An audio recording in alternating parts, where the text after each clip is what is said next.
इथे मी पाव किलो चवळी घेतलेली आहे, म्हणजे 250 ग्रॅम. पाठीमागचा देठ आणि समोरचा देठ काढून शेंगा ह्या कट करून घेतल्या आणि छान अशा स्वच्छ धुवून घेतलेल्या आहेत 2 पाण्याने.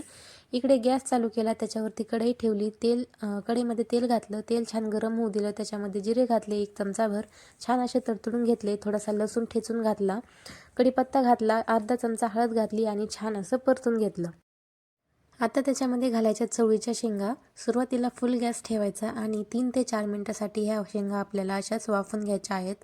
थोडंसं चवीनुसार नमक घालायचं. छान असं मिक्स करायचं. गॅस कमी करायचा आणि 4 ते 5 मिनिटासाठी परत शेंगा ह्या वाफून घ्यायच्या आहेत. नंतर त्याच्यामध्ये मसाले घालायचे. मी इथे 1 चमचा लाल मिरची पावडर, अर्धा चमचा काळा मसाला, अर्धा चमचा गरम मसाला आणि भरपूर अशी कोथिंबीर घातलेली आहे आणि 2 मिनिटासाठी कमी गॅसवर आपल्याला हे मसाले परतून घ्यायचे आहेत.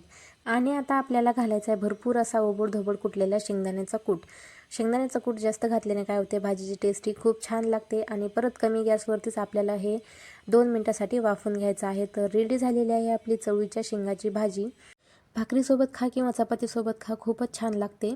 तर आजच्या भाजीची रेसिपी कशी वाटली नक्कीच कमेंट करून सांगा आणि जाता आपल्या चॅनलला सबस्क्राईब करा. भेटूया अशाच एका नवीन इंटरेस्टिंग व्हिडिओमध्ये. तोपर्यंत स्वतःची काळजी घ्या. बाय.